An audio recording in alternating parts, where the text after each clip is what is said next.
All right, we all got it. Perfect.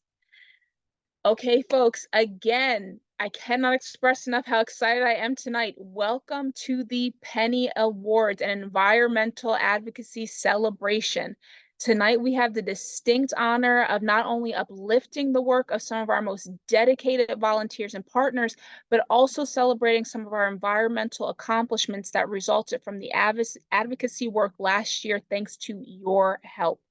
We'll also be hearing from Senator Katie Muth today. But first, I want to introduce Patrick McDonald, President and CEO of Penn Future, and Molly Parson, Executive Director for Conservation Voters of PA. So with that, Pat, can you introduce yourself? Absolutely. Thank you very much, Maria. I'm Pat McDonald, as I said, President and CEO here at Penn Future, and truly an honor to be here with you all this evening. When Jess and Maria said, "Hey, Pat, are you able?" I'm like, "Heck yeah, I'm going to be doing this one." So thrilled to be here with you all. Just want to highlight the importance of the work you all do. Um, for me, we spend a lot of time in the Capitol. We spend a lot of time coming up with the policy positions and all of that. But the reality is, and I know this from my time, 25 years in state government, most of that with DEP, that when you talk to a legislator, one of the things you hear from them is, "Oh yeah, I'm hearing that from my constituents," or "Nobody's calling me about that." So whether it's Reggie, whether it's local governments putting in place sustainability managers, it is truly important that our public officials, our elected officials, our public servants are hearing from Pennsylvanians, are hearing from constituents within their district, within their municipality, within their county about those things that matter to you. It really does make a difference. And I have seen that over and over again in my years of public service, and I see it again now in Penn Future as I've taken the helm here. So just truly from the bottom of my heart, thank you for all that you do. Thrilled to be able to celebrate you all tonight, and excited for another year of environmental advocacy here with Penn Future and the conservation voters of Pennsylvania. Thank you so much for that, Pat. I really do appreciate that. Molly, can take it away. Thank you so much, Maria. Thanks, Pat. And thank you all so much for being here. I hope you can hear me okay. I'm actually at the airport right now, but similarly to Pat, when Maria asked me to do this, I was like, I will take a later flight. There is no way I am missing this. Um, so I just want to say a couple words about I've been with Conservation Voters of Pennsylvania for over 12 years now, since we were an organization with just two people on staff. And in that time, we have grown so much. We now have over 12 people on our team. We have all the wonderful field coordinators and Jess, who you've gotten to know so well. But even more importantly than how many people we have on staff is how many people we have across the state who are engaged in this work and in this movement with us. That's you, every single one of you on this call. And that to me is the biggest change and the most important change that I have seen at CVPA and at Penn Future in my time here, which is a long time. And this was always where we needed to get to. We had the policy knowledge, we had the political chops, we knew how to knock on some doors and elect some people and hold them accountable. But what we didn't have is what I like to call the people power, the people behind this movement who are going to put those calls in, table at events, write letters to the editor, call voters on CVPA time to ask them to vote for the candidates that we believe in. And that is why each and every single one of you is so important, because you create that people powered movement. And that is the only way that we're going to get the policy wins, the electoral wins that we need. So I am so grateful to each and every one of you. I was actually on the phones with some volunteers of ours and our field coordinators talking about a special election earlier this week. And this work is hard. It is hard to get out there and put yourself out there, whether it's writing a letter to the editor or tabling at a local event or talking to voters. It's really hard But your dedication, each and every one of you, your dedication, your passion for this work really shines through. And you don't have to do this. It's not your job. And so I'm just so incredibly humbled and grateful that you wake up in the morning and consider us and Penn Future part of your day and part of your reason for being and doing this work. And so just an enormous amount of gratitude. And I'll pass it back to Maria. Thank you so much. Absolutely, Molly. Thank you for that. We cannot express or fully capture how grateful we are to you, to you all and all the work that you've done. Now, we do have a special guest that I'm going to allow Katie Bloom to introduce. Katie. Yes, it's multiple Katies here. As we were discussing earlier, I'm Katie Bloom. I'm the Political and Legislative Director at Conservation Voters of Pennsylvania. Before I started this job, one of the first new senators who was elected in 2018 became a fast friend through other connections that we had had when she was running for office. And last cycle in 2022, she won re-election. And this is State Senator Katie Muth.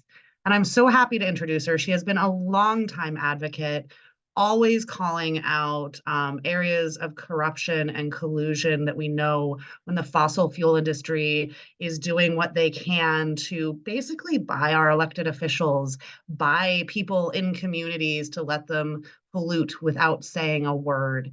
So she has always called people out. She has always introduced fabulous legislation, held wonderful press conferences, had an amazing Democratic policy hearing in Pittsburgh on Friday about whole home repairs, which our organizations and many of you have supported. So without further ado, I'm going to turn it over to State Senator Katie Muth. Can everyone hear me okay?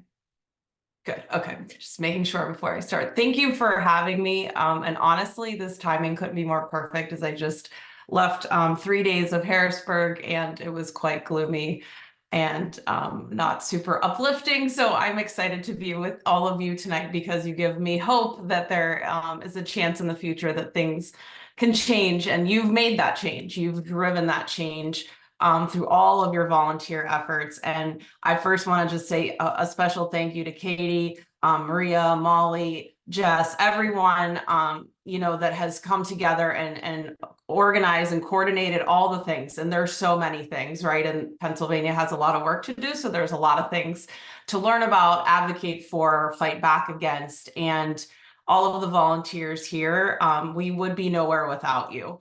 And so despite the hallways of Harrisburg being full of lobbyists and special interests and people who are literally just trying to make money off the government and of often harming others with their business practices, you all are the not bought and paid for, but really the heart and soul, right? The heart and soul of Pennsylvania, because you're fighting to keep our state what it is beautiful. When I drove to Pittsburgh last week, and I'm going back next week too.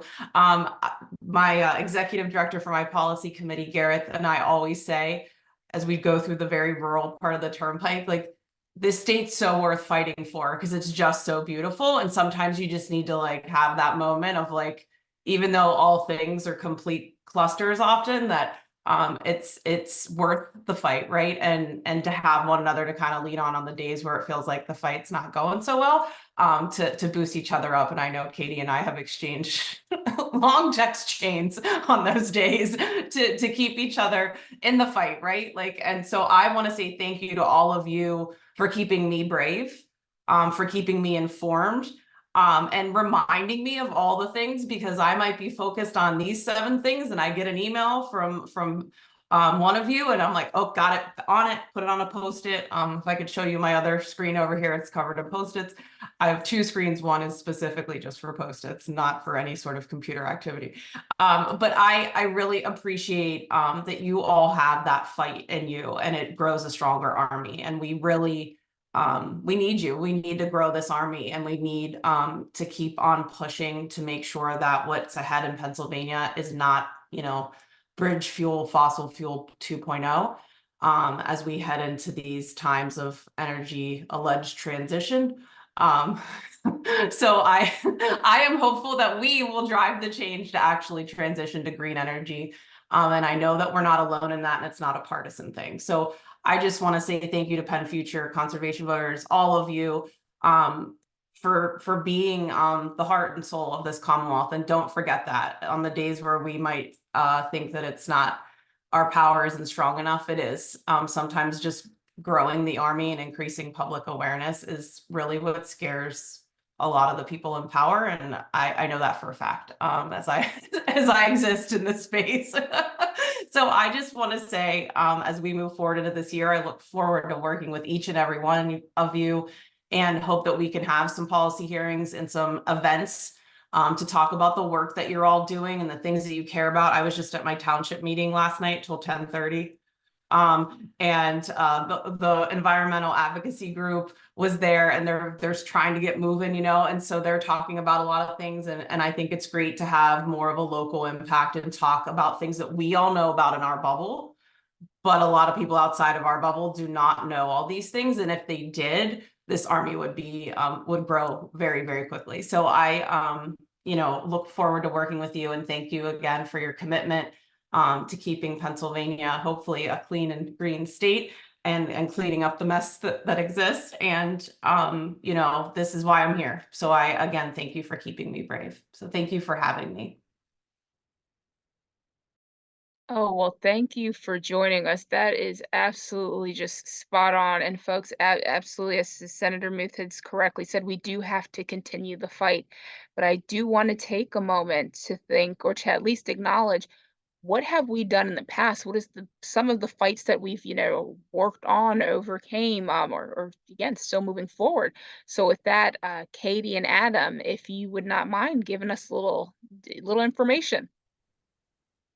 Sure. Thanks, Maria. I guess I'll get us started. Hi, everyone. I'm Adam Nagel. I'm Director of Government Affairs for Penn Future. Before I take a look back, Katie mentioned the whole home repairs hearing from the Senate Democratic Policy Committee. I'll throw out two more because I think that the Policy Committee has been on a roll under Senator Muth's leadership for a number of years now. But I will throw out the recent hearing on the impact of water privatization for utilities, and then I'll also throw out the stormwater management hearing in the policy committee. Those are two also to check out, and I found them really interesting and very important as far as highlighting issues there too. So look back.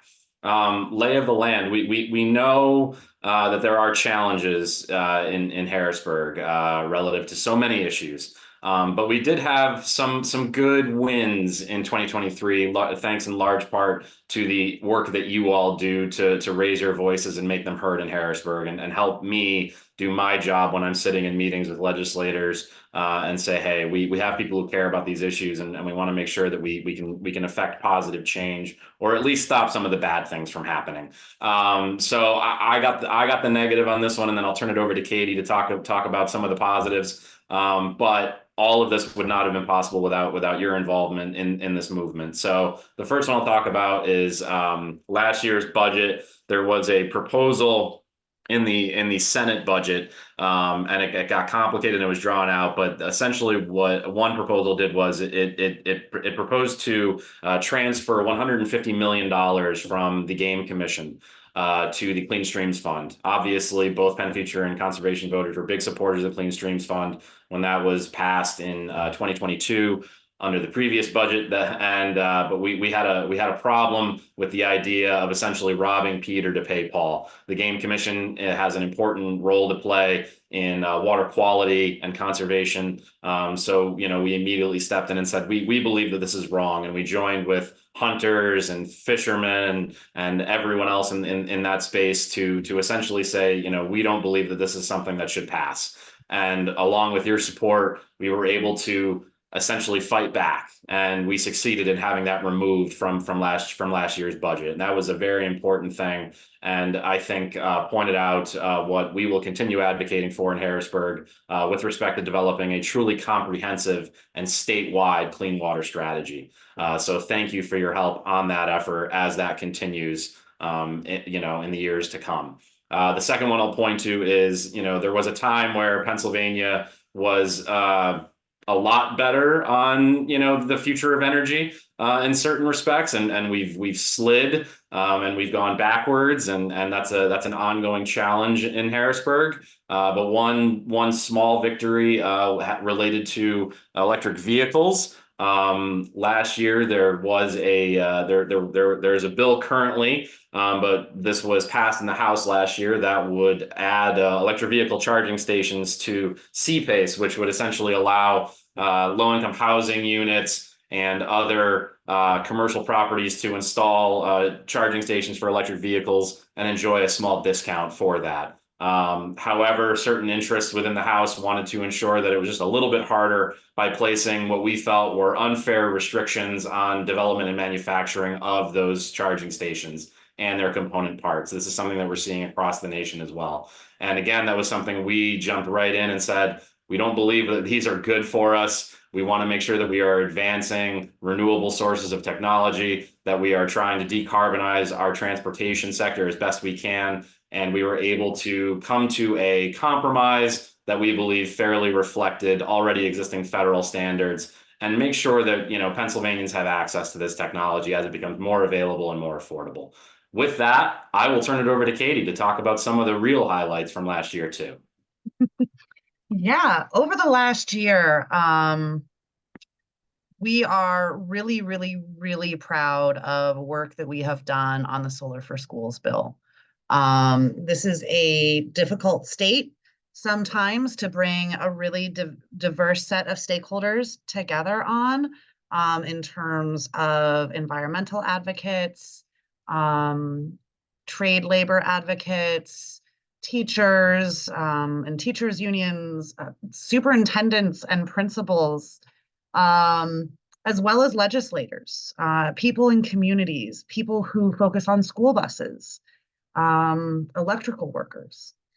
And we were able to do a lot of work, actually in a reasonably short amount of time, to put together a bill that leverages the federal investments from Biden's Clean Energy Plan, also the Inflation Reduction Act, with more technical terminology, and really leverage that to get solar to our schools in ways that could help improve those school facilities. As we know, if you're following any of the education funding fights, we have school facilities that need help.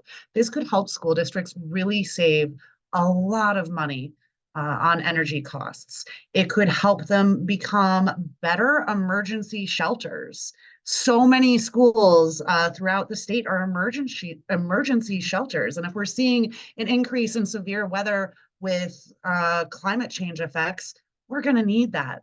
And Solar for Schools can help with that. And it's really brought together a lot of people. It passed the House, 134 votes. So solid bipartisan support, and we're really excited.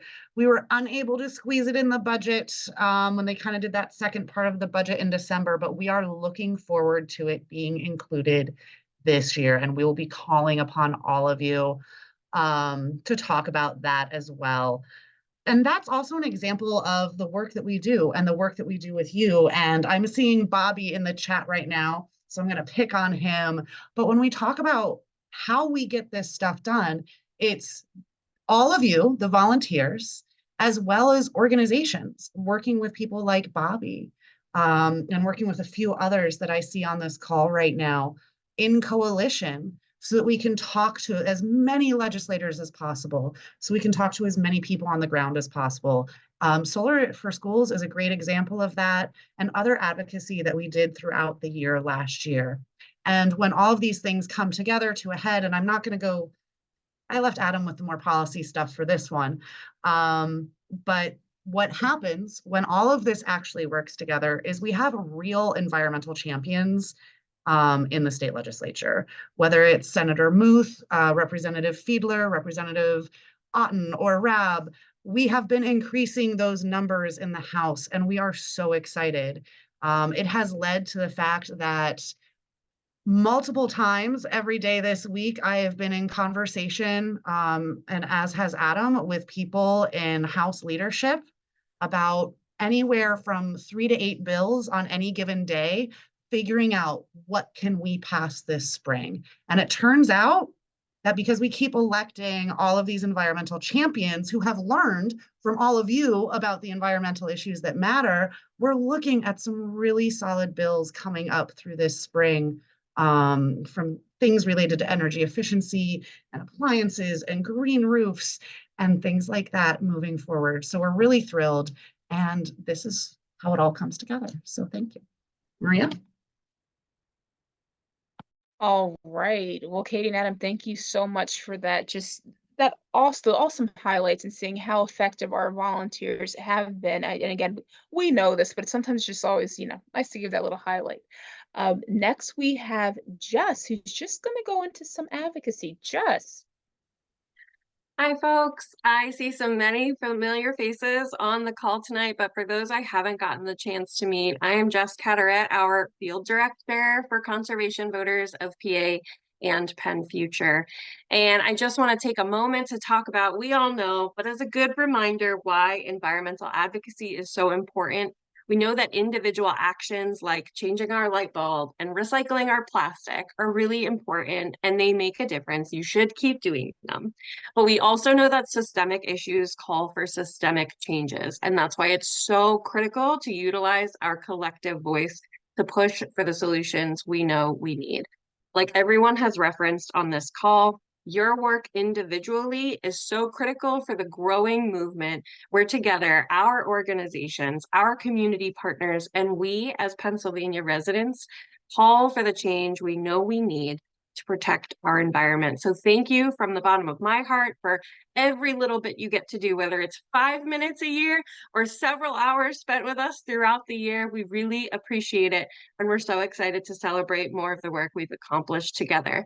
I'll throw it back to you, Maria.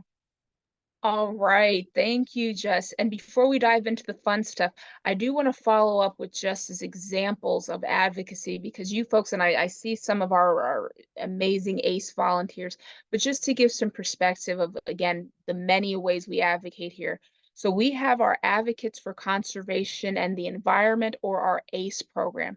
Now, this is a pretty unique program in that we have a group of volunteers who not only does the research, but they're vocal during these presentations with our legislators.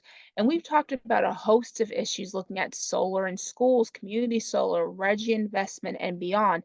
But I do see some very familiar ACE volunteer faces. Again, I can't express how beyond impressed I am with the research, the time, the effort that you folks bring, and again, informing and educating some of our legislators because they're not aware all the time. So it's good to have that reminder. And I know Anna has a, excuse me. I also want you to keep a lookout for an ACE information or ACE link in a follow-up email because I do definitely want to see some more of you. And if you have another wonderful example for us. Oh, I do. I have an example, Maria. Thank you so much. So beyond our state work, we've also been able to leverage our expertise and advocacy work at a local level as well. So greatly through the efforts of Penn Future's legal team, numerous warehouses and distribution centers have been delayed, stopped entirely, or included better environmental initiatives, both in the Pocono region and across the state. So definitely far-reaching. Now, although we're not looking to stop development entirely, we do hope that developers and communities think through implications a project may have on the environment. So everything from, nearby stream quality to air pollution, how residents are being impacted through things like noise pollution and traffic, higher traffic that comes through the area, and the protection of the very land being used. So does it involve clear cutting or shifting of ground? And thanks to Penn Future's legal team, especially Bridget Myers and Abby Jones, and the many volunteers that we've had working on this, some of you on this call, a lot of you on this call, frankly, we just really want to thank you for assisting in this work. And if you want to know more, be sure to let us know in the chat or email us back in that email that Maria had just referred to. And if this is something that you're really passionate about, we're actually going to drop a link in the chat right now for a petition to ensure sustainable development across Eastern PA. So check that out. All right. And folks, I just want to add on a lot of the work that we do, it is bolstered and supported by local environmental advisory councils across the state. And I want to give a quick shout out just because I see you, Tinku, to the Allentown EAC. This is a great example of just great coordination. They pushing for a sustainability coordinator position, and I'm happy to say, wearing my CVPA hat, was able to help with a petition campaign. And ultimately, folks, this is now a pilot program. This is a program, or excuse me, a position that is actually looking to be filled in the Allentown area. So that's just one way in which advocacy and working with these environmental advisory councils can really just again work effectively and efficiently. It's just the one example, but it's pretty exciting. And I'm actually pretty excited to look at just some quick look at, how we work with partners in general and how we've been able to move forward.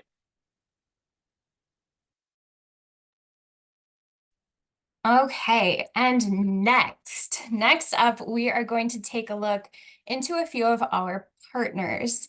So community partners are key to the work that we do. Of course, no one can do this work alone, and that's where they really come in. We are so fortunate to have an array of organizations and groups who work together with us on local and statewide environmental work, particularly over the last year, but of course it spans further than that. We really appreciate and thank them for their efforts collaborating with us. Now, the Monroe County NAACP is one such organization, and I, in particular, have had the pleasure of working with them closely in the last year to organize a commissioner candidate forum as we approached local elections back in fall of 2023.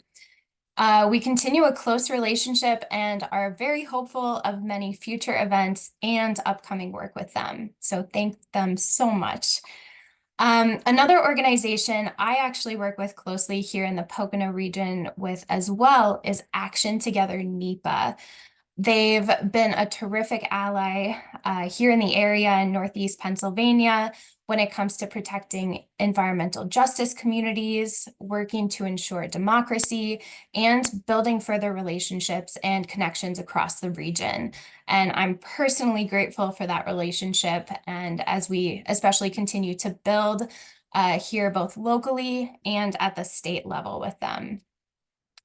Now, a little bit further south, down in Bucks County, the members of the Warrington EAC have been very active with our events, our actions, and our petitions in the past few years. And in the spring of last year, they even graciously invited one of my coworkers at CVPA, Tim Hayes, to give a presentation to their members on environmental advocacy.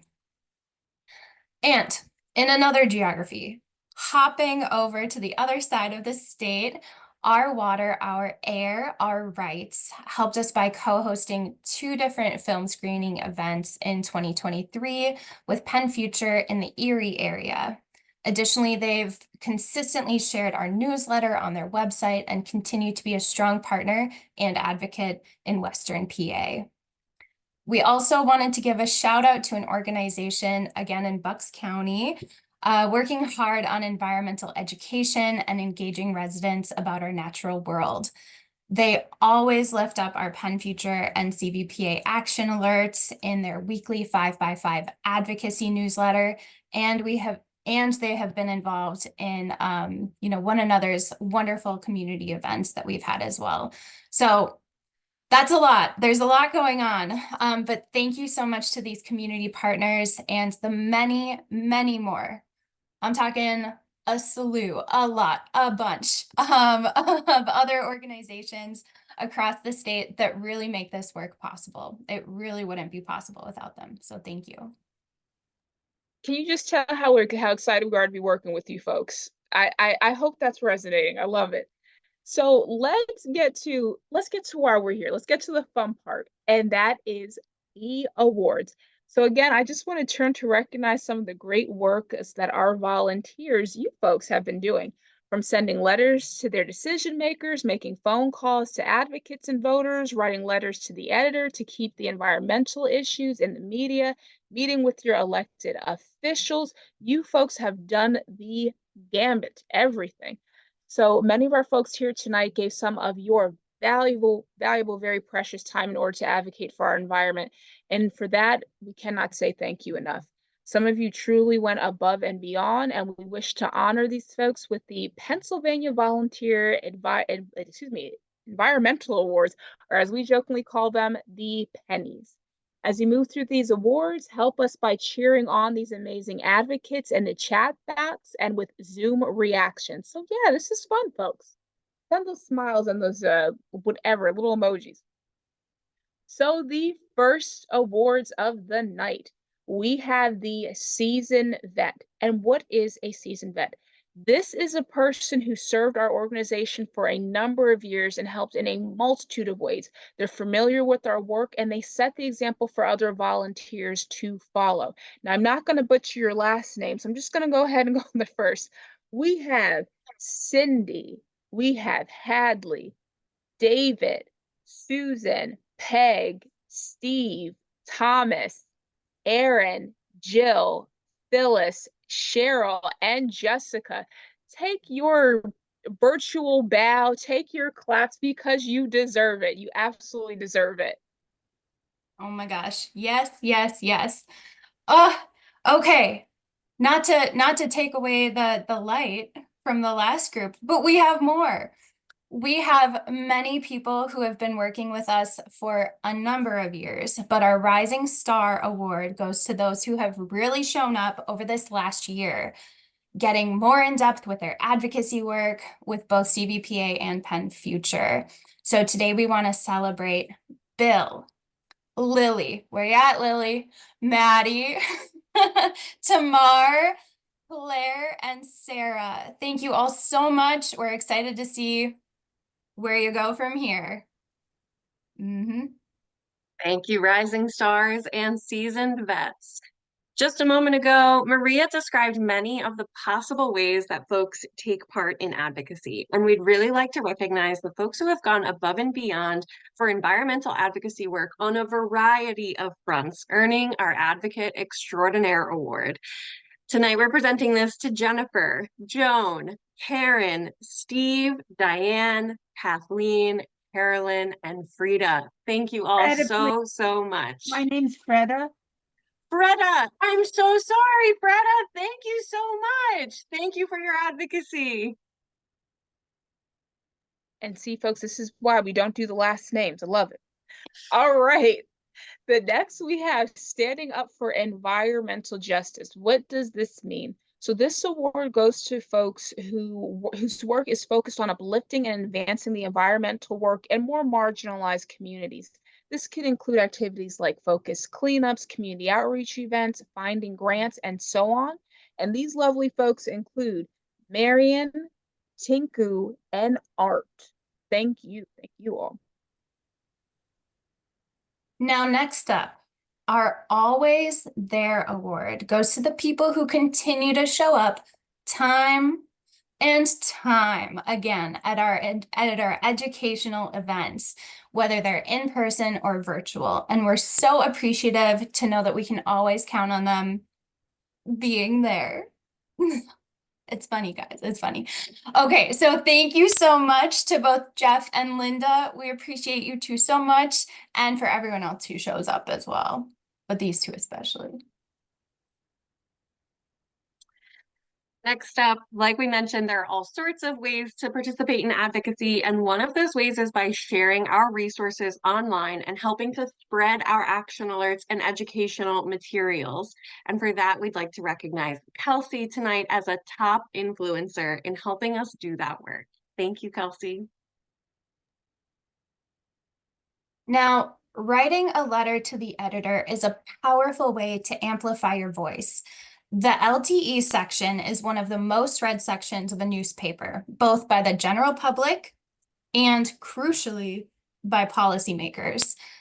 Thank you so much to those who were able to take the time to both research and get that research published as an LTE this year, including Sharon, Martha, Caroline, Shannon, and Deborah. Thank you all so much. We know it's not easy, so thank you. All right. Do we have any Rocky fans? Don't worry, I won't make you run up the steps. I have, but I won't make you do it. It's really fun. So the next award we have rightfully titled Going the Distance. These are folks, these are just some amazing folks. Though we do our work specifically in Pennsylvania, these two volunteers don't even live full time in the Commonwealth. So grateful for Pennsylvania's environmental advocacy. Thank you, Jean and Jim. Let's go. We can run up the stairs another time. Maria will be the leader. Now, all of you tonight have truly made a difference, clearly have a dedication to protecting our environment. That is very clear. We have a few wonderful folks who have a real passion and have shown this dedication in very special ways this past year across the Commonwealth that we'd like to recognize with our Dedication to Environmental Protection Award. And for that, we're recognizing Lynn, Jim, Lisa, Jean, Karen, Martha, Vida, and Susan. Thank you so, so much for all the ways that you help to advocate for our environment.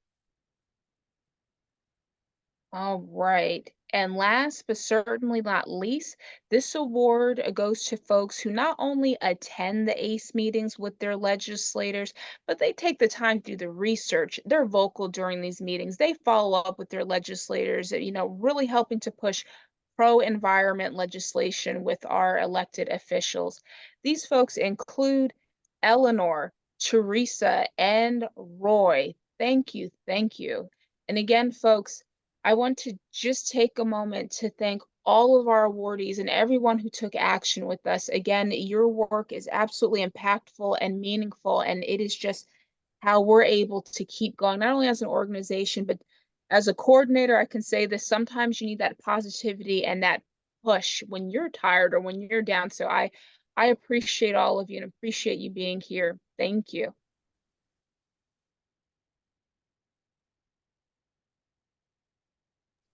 And just we are going to hand it over to our political and legislative director, Katie, and sorry, Adam, director of government affairs, I believe is the official title at Penn Future, to talk a little bit about what you can keep your eye on for the rest of the year. But thank you so much for all the work you did in 2023. Thanks, Jess. Congratulations to everyone on the awards. Really appreciate all of the hard work. Yeah, so what's coming up for the rest of this year?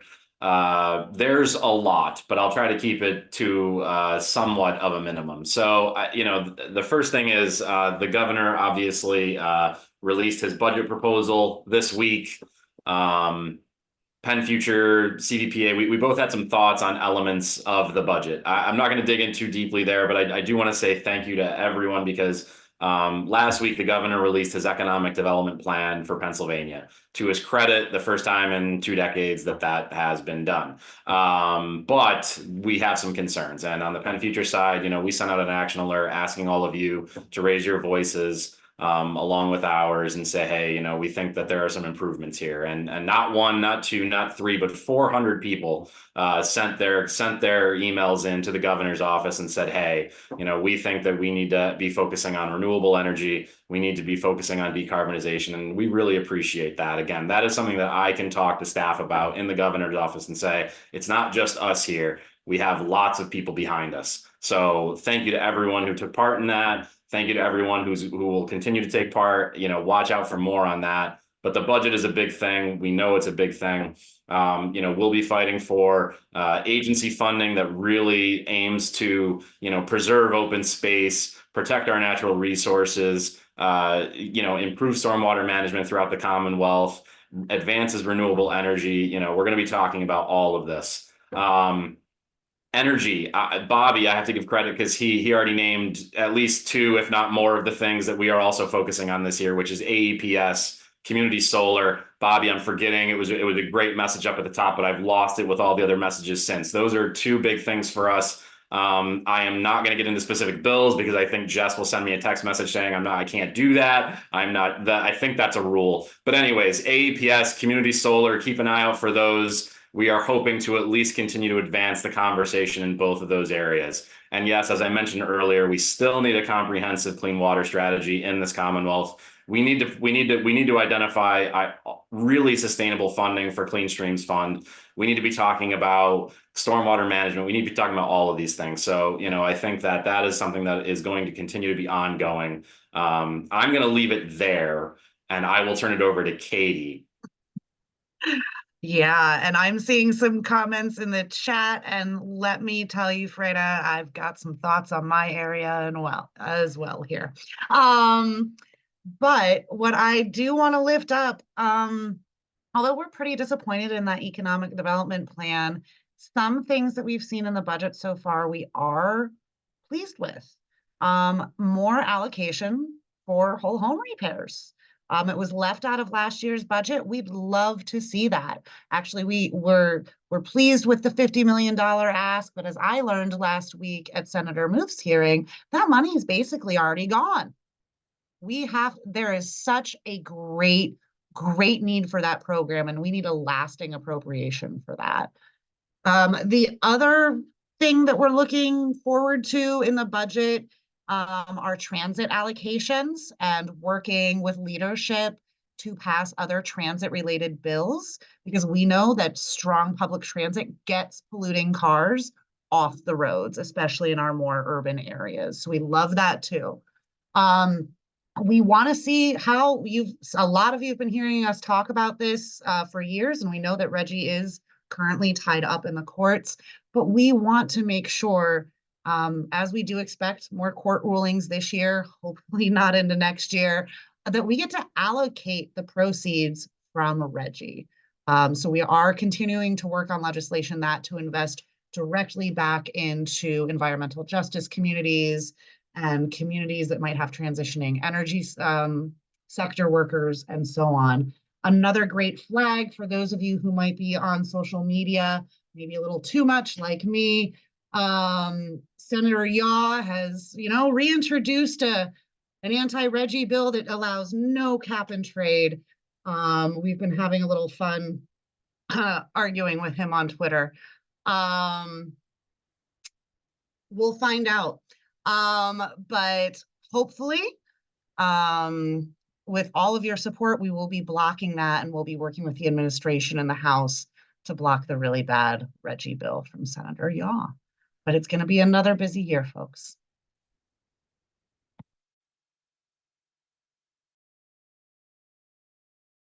All right. Well, thank you so much, Katie. Thank you, Adam, for that recap and what we can look forward to in this year. Again, folks, we will need your support. It does not end here. Jess, can you wrap us up? I would be happy to. Folks, grab a beverage if you've got one near you. We are going to toast to one another and all the work that we've done together. We clearly have much more work to do, but we wanted to take the time to celebrate just how far we've come, all thanks to you. And I'm spilling my drink. I'm so excited about the work we've done together. No matter if it's tea, soda, wine, beer, grab your jam. This whole night is about honoring and appreciating you. So let's cheers together to the work we've done. We are going to take a screenshot. And so if you are not comfortable being on camera, go ahead, either close out of Zoom, although we hope you stay, hit that camera button in the bottom left, and let's cheers to all of the wonderful work that we've done. And Miss Anna is going to grab a couple of pictures really quick. Thank you guys so much. Thank you. Our work would be nothing without you. Do we have it, Anna? Are we good? Yes. Our work would be nothing without you. Thank you so, so much. We hope you have a wonderful evening. I know I don't get to work personally with each of you, but on behalf of Penn Future and conservation voters, we greatly, greatly appreciate you. Awardees, keep an eye on your mailboxes in the coming weeks. Thank you all so much, and have a wonderful rest of your night. Good night, everyone. Congratulations again. Love it.